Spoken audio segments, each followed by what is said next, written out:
What's up, Wahoos, and welcome to the Orange and Blue Report presented by the UVA Health System. I'm Emily Karen, and here with me today in studio is UVA offensive guard Jake Fieler. So Jake, UVA is 4-1 right now, the program's best start since 2007. We've seen a lot of things clicking offensively with Kurt, with the receivers, running backs, but what has Coach 2J had you guys focusing on the O-line? I think the run game has really been the big emphasis because when we get that going, we're hard to stop.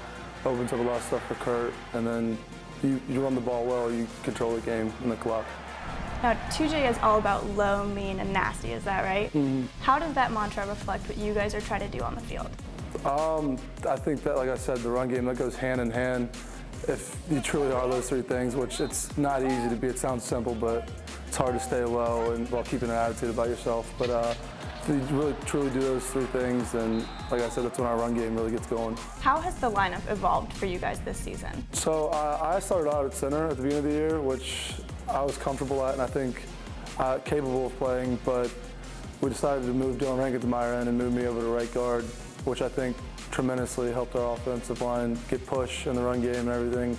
Dylan tries harder than anybody I know, always studying up. He's a great addition to our line, and I think just having me at the guard spot, which I've played for a while, I can bring a whole another level of low, mean, and nasty to it, to be honest. I can't help but ask about the hair. Your hair has seen a lot of changes over the years. What is the deal there? So I've been doing it for 3 years now. I usually get some kind of crazy haircut, similar to the one I have now. Sometimes it's spiked up, sometimes not. Sometimes I have designs in the side of my head. But I do it before camp every year. And typically I've had somebody else do the haircut with me. Last year was Jack English. He also had the mullet.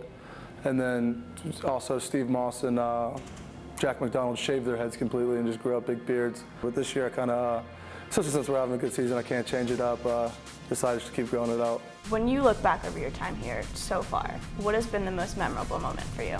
They're all this year, I'd say, but between the Boise win and just last week too, improving to 4-1, the best record we've had since I've been here.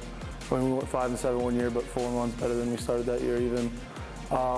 Just these last 2 weeks have been kind of surreal because we've put the work in over the years, and even the years we weren't all that great in record-wise, we still worked hard. It just didn't translate, and to see it translate, because we really stepped it up this year and had these coaches that put us in the right place to win, that was just, it's a surreal moment just to realize, like, wow, this is actually happening, like, it's paying off. Well, you guys can catch Jake and the Who's on Saturday in Chapel Hill, and you guys can tune back in on Friday for an Orange and Blue scouting report on the Tar Heels.